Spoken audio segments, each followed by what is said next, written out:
Welcome to Fans of the Forge. I'm Chris. To my right we have Teresa. To my left we have It's Sean. You're Sean today. Yeah. Versus any other day. Yeah, of course. Well, not really, but yeah. You never know how he's feeling. Anyway, we are here wrapping up Forged in Fire Season 7, Episode 7, The Musketeer's Rapier. We're going to jump right into this one. Our four contestants are Wilson Flaw, who is a part-time smith with 13 years experience. And he had a quote that was interesting right off the bat about he was talking to his son, and his son said that they're really good at pulling things out of our butt, when they need to get something done. So he was going to... He's going to pull something out of his butt? He's going to pull something out of his butt to get this one done, he says. That's disgusting. For Jesse Ewing, he was a part-time smith. For Dale Thorson, he was a full-time smith 5 years, and he was talking about how it was going along with his heritage. And I was thinking about, he was talking about like the Norse. Oh, like how the last name is Thor's son. Yeah. Oh. So I was like, that's an interesting last name for somebody that's talking about that sort of stuff. So the Norse mythology stuff. So it's kind of cool. And then we had Teddy Royer with part-time experience of 4 years. This was an interesting first round. They were tasked with making fossil Damascus. What's fossil Damascus? Blade speak. All right. We haven't done this in a while. Yeah. Blade speak time. Fossil Damascus is when you take raindrop Damascus, sharp-toothed Damascus, ladder Damascus, or any other type of Damascus. You basically take any scraps of Damascus you have lying around, combine them in a canister, and then what comes out is ultra mega Damascus. It's like a Damascus with crazy wild shapes and stuff going, because it's just all over the place.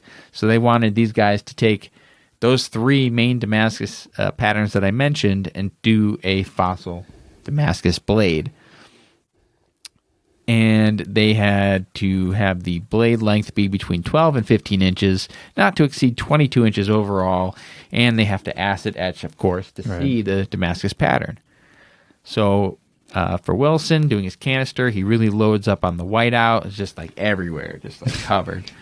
And then as he's running through the process of getting the welts to take within the canister, he only does one press. Like he throws all his pieces in with the powder, brings it to the press with the square dies so they can press everything down, and he just does one pass, and he's like, I'm going to say that it's welded. It feels good to me. Okay. And the judges really didn't like that. They're like, he's really got some balls. They said that. He's got some balls to be able to do that. But anyway, they said he should have done at least two. Right. He takes the canister off, and the billet looks okay. Looks like there's no problems. So he starts drawing it out. And then... The problem. There's cracks all throughout, like huge cracks throughout the whole thing. It just wasn't even near fully welded when he did the one pass. So the only thing he can do in that round is try to make a blade out of it. And so he welds up as many of the cracks as he can and just works on grinding it and making it a little bit more blade shaped. Yeah. For Jesse, he started talking about how he was going to mimic a Jay Nielsen Damascus video that he had just watched, like prior to coming to the show. Hey, someone studied canister Damascus. We're going on the show. I don't think he had tried it. I think he just watched the video on Still, it. that's better than not anything. I may be wrong, but either way, he does get the can off pretty easily based off of Jay Nielsen's techniques. And then he quenches his blade and straightens it in the vise. And that was it for him for round one. For Dale, they showed him talking once, just like while he was hammering on something, and that was it. And you're like, oh, wow. So he yielded very little drama. Very little drama.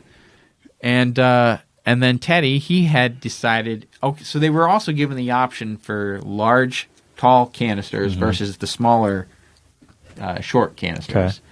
And Teddy chose two shorter canisters for his billet, which means that he had to make two separate billets and then weld those together.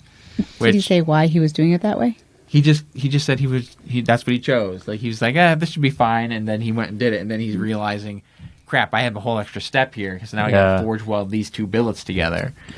And he had a real hard time getting the cans off of them too. Like the method he used for putting everything in there didn't work out for him, and so he was having a lot of trouble getting the billet out and the knife shaped. But that's the end of round 1. We go on to judging.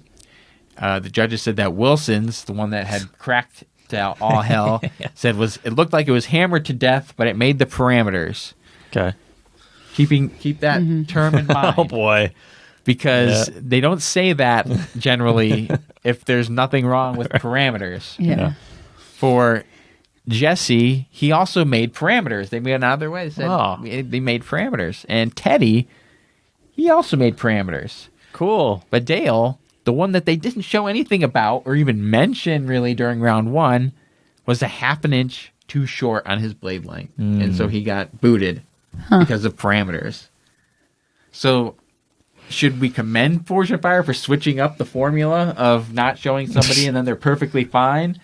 Or I was going to say, he must have done just fine then. They don't show. Because usually that's how they do it. So, yes. No Good time. job switching it up. They threw me off, that's for sure. So, anyway, that was round 1.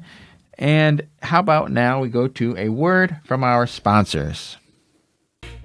This video is sponsored by Forged, a Jason Knight Maker series. What's that all about? Oh, that is the new series by Jason Knight that is available through his website, where Jason gives you tips and tricks and lessons on how to make the elemental knife, in his words, the forged style knives that he likes to make. Forged to sharp, as he would say. It's a great video series that he's put together. Currently, you can purchase it on his website, and there's 6 videos to watch in the first 6 parts of the series. There's going to be exclusive content available on the site as well, coming soon. And if you want to purchase it, you can go to nightforgestudio.com to see where this is and purchase it. Is there a promo code?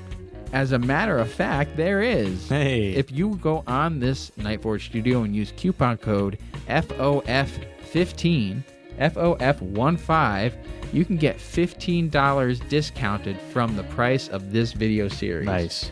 So go on there. If you really want to check out these videos, listen, we have the views on the other video that we did with Jason Knight to kind of prove that We know you like them. people like watching Jason Knight work. This video series is all about Jason Knight doing his work and making some badass knives. Learn from a master smith. Exactly. It's really, if you think about it, you're learning these lessons from a master smith. It's a bargain. Yeah. So check out the video series, and don't forget to use the promo code FOF15 to save $15 on your purchase of the Forge Jason Knight Maker Series videos.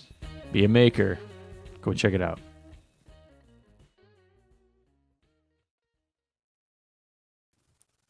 And now we're back. Round 2, where they attach the handles using 3 different materials, and they've got 2 hours to do it. Wilson works on welding the cracks. He chooses composite, brass liner, and rosewood. Jesse uses micarta, G10, and brass. One of his blocks was acrylic, not micarta like he thought, and his pin broke the scale. Yeah, he was going to put the pins in. He had it all lined up, and then the scale just cracked in half. Yeah. And then Teddy, his tang isn't large enough. It gets a handle on, but it is still small, so he does a paracord wrap on it as well. It was an interesting method that he had a completed handle basically, but still wasn't happy with how it felt in the hand. He knew it felt too small. Added the paracord just to beef it up a little bit more. It was too thin? Too thin to grab on too comfortably. So he just beefed it up a little bit with it. Idea. For testing, there is the strength test, which was a bone chop. Teddy survives 4 whacks on the edge is slightly glinted. Jesse survives 4, lost a little bit of the fine edge. And Wilson also survives 4. Half the blade doesn't have much of an edge. Now remember, he was salvaging whatever he could from that cracked blade. So the fact that it survived the strength test, I thought was pretty impressive, the number of cracks that was going through that thing. But then they have to go to the sharpness test for an apple slice. Teddy is sharp, but the tip is warped, and it pushed the blade up to miss some of the apples. Jesse had some damage to the edge, not the sharpest thing on the planet. And Wilson, it is sharp, but has wrong edge geometry and sends the apples flying. Basically, it was like he had an axe edge. So as they swung Rather than it, slicing, it was like kind of cracking him. it wasn't even cracking. It was literally just shooting them forward off of the thing. So it unfortunately didn't work out for him. Wilson gets the boot due to it being heavy and an obtuse edge. Okay. So, moving on to round 3. Our smiths have to make the Musketeer's Rapier. It's from the 1600s, used by the French musketeers of the Guard. Excellent for slashing, cuts, and stabs. The Guard is meant to protect the hands. It had to be between 37 and 39 inches. The fuller must be between 1/3 and 1/2 the length of the blade on both sides. Must have a clamshell guard, 2 sidebars, a rear and front quillion, knuckle bow, and pommel. And you're given 4 days to make this weapon. It's definitely a complicated handle Yeah. assembly. I should think, yeah, that handle takes a lot in and of itself. Yeah. Of course, it's got a bunch of shit on there. It's French. What is that supposed to mean, Sean? Moving on. So for Jesse on day 1, he's going 80 CRV2. He shapes the blade and grinds in a fuller. Heat treats and drops his blade in the tank. He has a significant bow, so he puts it in the straightening jig. Oh, it was rough. Like, he had a really low ceiling in a garage, and then his quench tank was like at least 5 feet tall. Mm-hmm. And so he's up on a ladder, Yeah. quenching this thing, and then he's trying to pull it out and go down the ladder. He trips and lets go of it, and it goes slamming down, and then he pulls it out. The thing is just like this. Yeah. And he just like, I'm going to put it in the vise and hope it straightens out. So he ended up only with some slight warpage. The vise worked. Yeah. Skip day 2, go to day 3. The blade is mostly done and the guard is fitted. He puts a handle on it and it gets stuck, but he manages to remove it and get it back on properly. Mm-hmm. Then on day 4, he works on completing the sword and sharpens it. For Teddy, the Wasatch Forge. Yep. I saw the sign. I wanted to make a note of it so I could look him up. On day 1, he chooses 5160 steel. He has his blade shaped on the first day. For day 2, he gets the blade rough ground and heat treated. It's not fully hardened the first quench, so he quenches again. He starts making the dragon-themed components. Yeah, so like the guard that he was putting together, he was making it look like dragon scales, like dragon wings for the guard parts. Even though it's supposed to be a clamshell? Well, it was still a clamshell shape, but it was like he was using dragon scale design.